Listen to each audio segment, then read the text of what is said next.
That was amazing. Alrighty, so up next we have another teacher. She is a retired elementary school teacher who taught in Florida and North Carolina. She has taught and worked with many immigrant students and their families, and she now actually lives in El Paso and works as a volunteer helping out asylum seekers. So, as a matter of fact, this is Ms. Suzanne Tilton.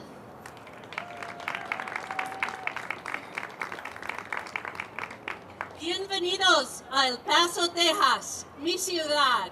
Yo soy de El Paso. Yo soy producta, de las maestras buenas de esta ciudad. Y estoy bien orgulloso de estar aquí con estas maestras contra de la detención de los niños. Gracias por la invitación. I am a product of wonderful teachers because I grew up here in this beautiful city of El Paso, Texas, and I am so happy to be here. Most of you will recognize the beautiful, iconic monarch butterfly. Right now in the mountains of central Mexico, millions of monarch butterflies are flying around in the Oyamel forest.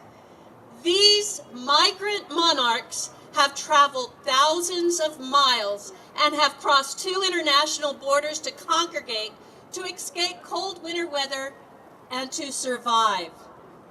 Thousands of people come from all over the world to Mexico to see these butterflies and to celebrate their arrival. Within 2 weeks, these monarchs, these migrating monarchs, will need to travel back north across 2 borders back to the United States and Canada.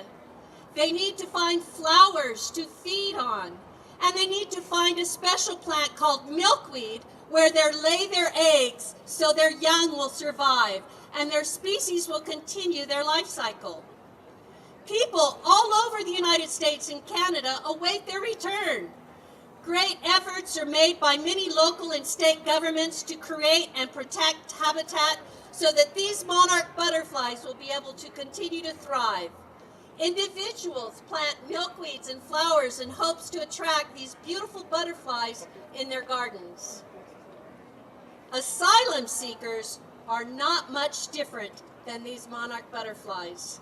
They too have traveled thousands of miles and are desperately seeking a safe place to live so they can protect their children and feed their children.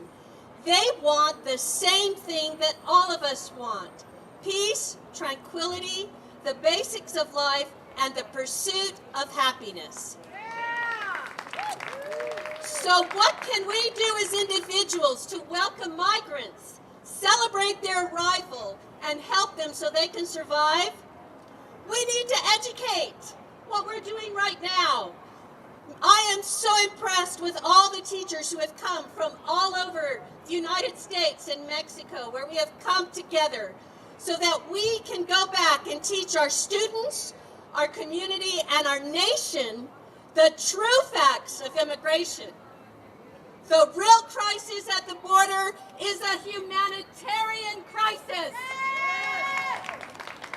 We need to provide financial support to organizations that help asylum seekers, including those who provide legal assistance. We need to call and write members of Congress in the White House and ask them to ensure asylum laws are respected and to keep families together. If you live along the border, volunteer for those organizations that provide support and shelter for our migrating brothers and sisters. We need to make it easy for our migrating brothers and sisters who are seeking asylum, just as we do for our migrating monarch butterflies. And last, do not forget that we need to pray to our God to ask for intervention to protect these families and these children. And that is my family. Thank you very much. And that is my prayer, Eagle.